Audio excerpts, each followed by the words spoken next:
Chief Justice Roberts, Vice President Harris, Speaker Pelosi, Leader Schumer, Leader McConnell, Vice President Pence, and my distinguished guests, my fellow Americans. This is America's day. This is democracy's day, a day of history and hope, of renewal and resolve.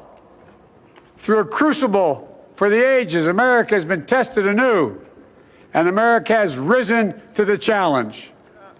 Today, we celebrate the triumph not of a candidate, but of a cause, the cause of democracy. The people, the will of the people, has been heard, and the will of the people has been heeded.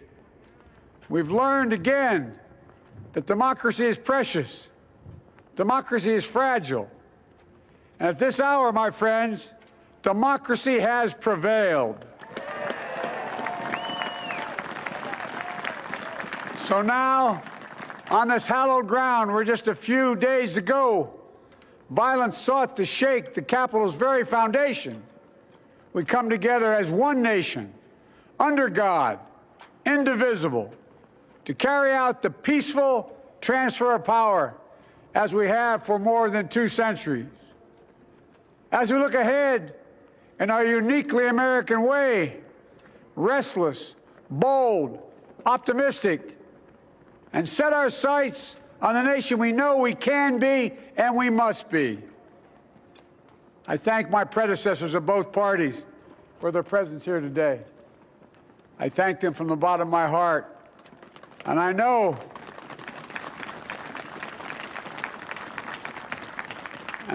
the resilience of our Constitution and the strength of our nation, as does President Carter, who I spoke with last night, who cannot be with us today, but whom we salute for his lifetime in service.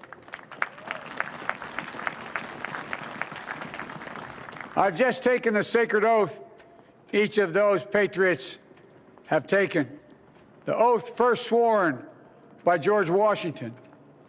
But the American story depends not on any one of us, not on some of us, but on all of us, on we, the people, who seek a more perfect union.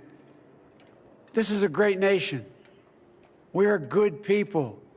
And over the centuries, through storm and strife, in peace and in war, we've come so far. But we still have far to go. We'll press forward with speed and urgency, for we have much to do in this winter of peril and significant possibilities. Much to repair, much to restore, much to heal, much to build, and much to gain. Few people in our nation's history have been more challenged or found a time more challenging or difficult than the time we're in now. Once-in-a-century virus that silently stalks the country has taken as many lives in 1 year as America lost in all of World War II. Millions of jobs have been lost. Hundreds of thousands of businesses closed. A cry for racial justice, some 400 years in the making, moves us. The dream of justice for all will be deferred no longer. A cry for survival comes from the planet itself, a cry that can't be any more desperate or any more clear. And now, a rise of political extremism, white supremacy, domestic terrorism, that we must confront and we will defeat. To overcome these challenges, to restore the soul and secure the future of America, requires so much more than words. It requires the most elusive of all things in a democracy: unity. Unity. In another January, on New Year's Day in 1863, Abraham Lincoln signed the Emancipation Proclamation. When he put pen to paper, the president said, and I quote, If my name ever goes down into history, it'll be for this act, and my whole soul is in it. My whole soul is in it. Today, on this January day, my whole soul is in this, bringing America together, uniting our people, uniting our nation. And I ask every American to join me in this cause.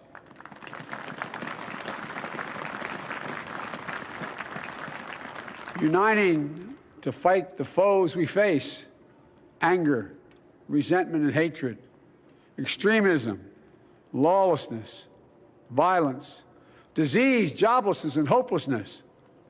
With unity, we can do great things, important things. We can right wrongs.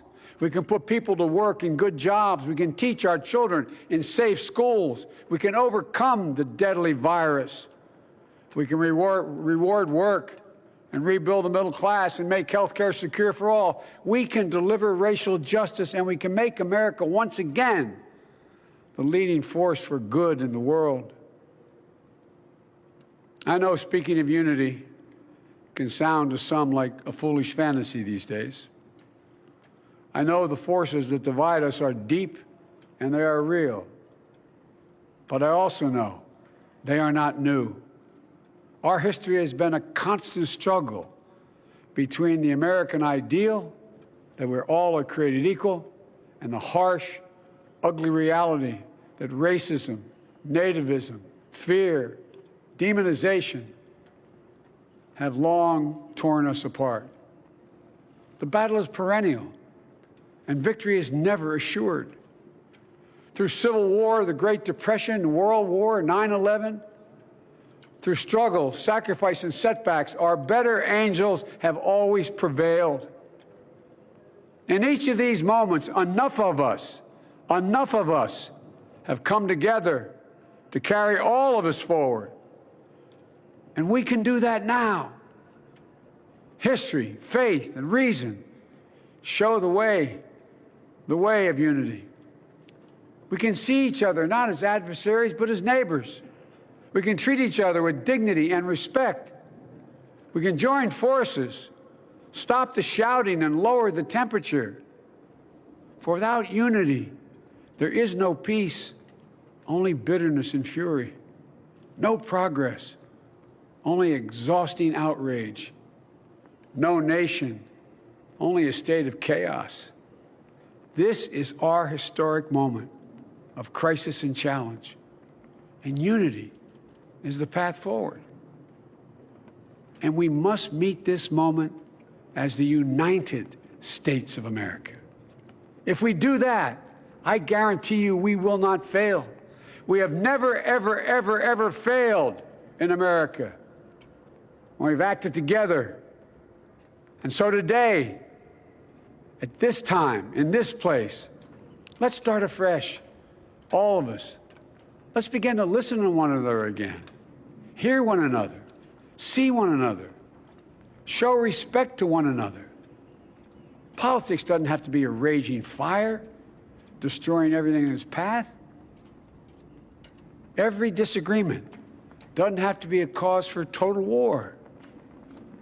And we must reject the culture in which facts themselves are manipulated and even manufactured.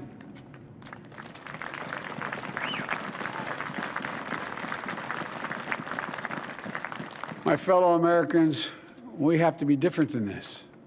America has to be better than this. And I believe America is so much better than this. Just look around. Here we stand in the shadow of the Capitol Dome, as was mentioned earlier, completed amid the Civil War, when the Union itself was literally hanging in the balance. Yet we endured. We prevailed.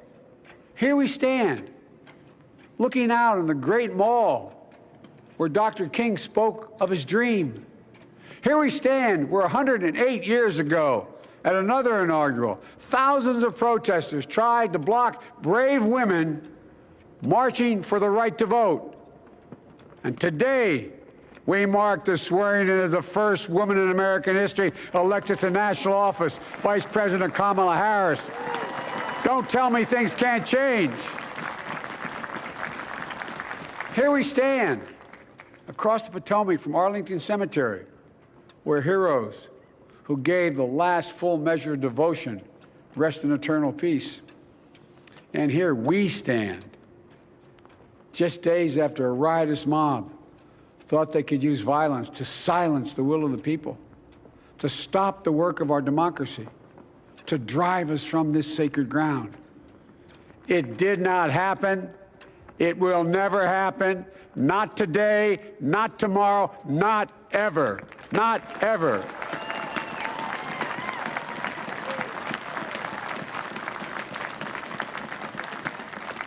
To all those who supported our campaign, I'm humbled by the faith you've placed in us. To all those who did not support us, let me say this. Hear me out as we move forward. Take a measure of me and my heart. And if you still disagree, so be it. That's democracy. That's America. The right to dissent peaceably within the guardrails of our republic is perhaps this nation's greatest strength. Yet hear me clearly. Disagreement must not lead to disunion. And I pledge this to you. I will be a president for all Americans. All Americans. And I promise you, I will fight as hard for those who did not support me as for those who did.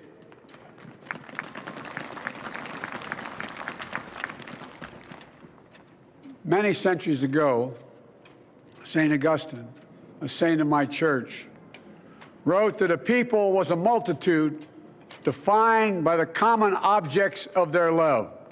Defined by the common objects of their love. What are the common objects we as Americans love that define us as Americans? I think we know. Opportunity, security, liberty, dignity, respect, honor, and yes, the truth. Recent weeks and months have taught us a painful lesson.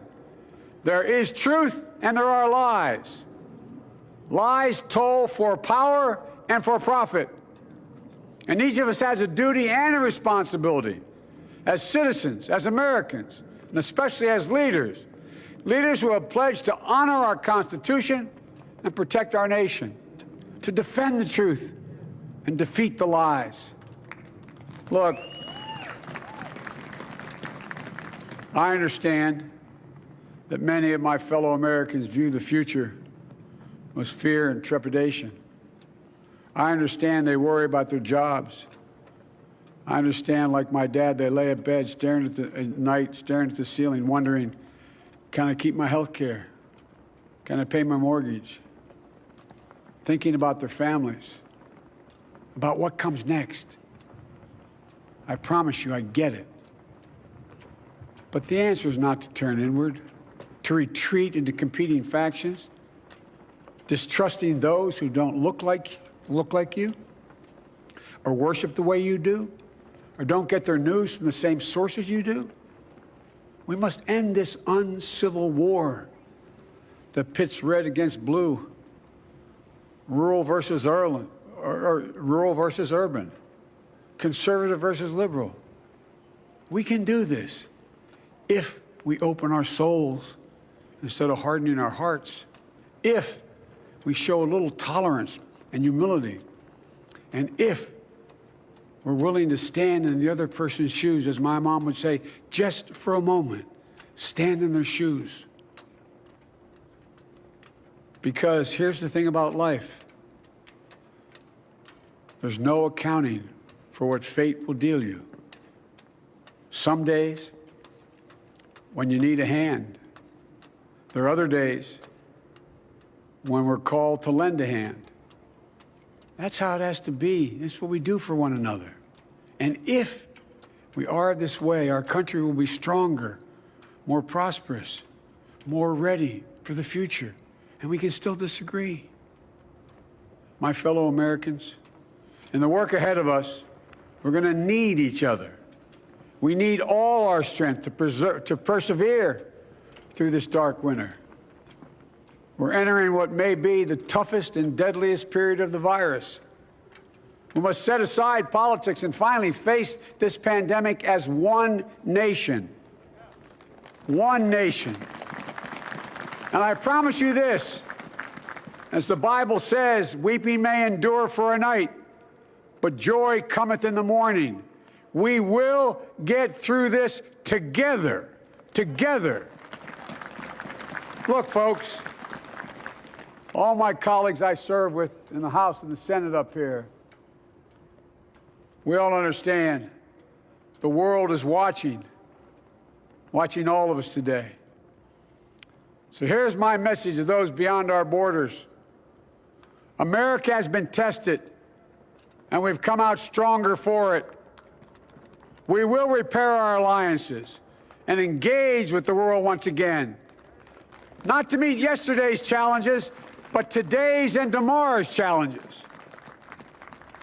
And we'll lead not merely by the example of our power, but by the power of our example.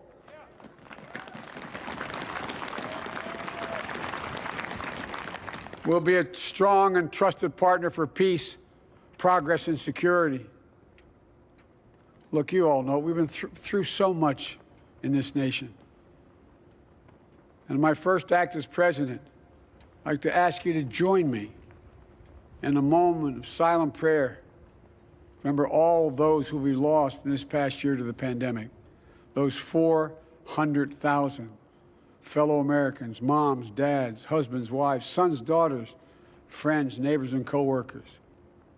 We'll honor them by becoming the people and the nation we know we can and should be. So I ask you, let's say a silent prayer for those who've lost their lives and those left behind, and for our country.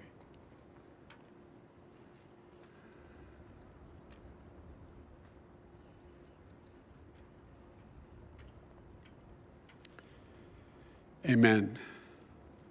Folks, this is a time of testing. We face an attack on our democracy and on truth, a raging virus, growing inequity, the sting of systemic racism, a climate in crisis, America's role in the world. Any one of these would be enough to challenge us in profound ways. But the fact is, we face them all at once, presenting this nation with one of the gravest responsibilities we've had. Now we're going to be tested. Are we going to step up, all of us? It's time for boldness, for there's so much to do. And this is certain. I promise you, we will be judged, you and I, by how we resolve these cascading crises of our era. We will rise to the occasion is the question. Will we master this rare and difficult hour? Will we meet our obligations and pass along a new and better world to our children? I believe we must. I'm sure you do as well. I believe we will. And when we do, we'll write the next great chapter in the history of the United States of America, the American story. A story that might sound something like a song that means a lot to me. It's called American Anthem. There's one verse that stands out, at least for me, and it goes like this. The work and prayers of century have brought us to this day. What shall be our legacy? What will our children say? Let me know in my heart when my days are through. America, America, I gave my best to you. Let's us add our own work and prayers to the unfolding story of our great nation. If we do this, then when our days are through, our children and our children's children will say of us, they gave their best, they did their duty, they healed a broken land. My fellow Americans, I close the day where I began, with the sacred oath. Before God and all of you, I give you my word. I will always level with you. I will defend the Constitution. I'll defend our democracy. I'll defend America. And will give all of you, keep everything I do in your service, thinking not of power, but of possibilities, not of personal interest, but the public good. And together we shall write an American story of hope, not fear, of unity, not division, of light, not darkness, a story of decency and dignity, love and healing, greatness and goodness. May this be the story that guides us, the story that inspires us, and the story that tells ages yet to come that we answered the call of history. We met the moment. Democracy and hope, truth and justice did not die on our watch, but thrived. That America secured liberty at home and stood once again as a beacon to the world. That is what we owe our forebears, one another, and generation to follow. So, with purpose and resolve, we turn to those tasks of our time, sustained by faith, driven by conviction, and devoted to one another and the country we love with all our hearts. May God bless America, and may God protect our troops. Thank you, America.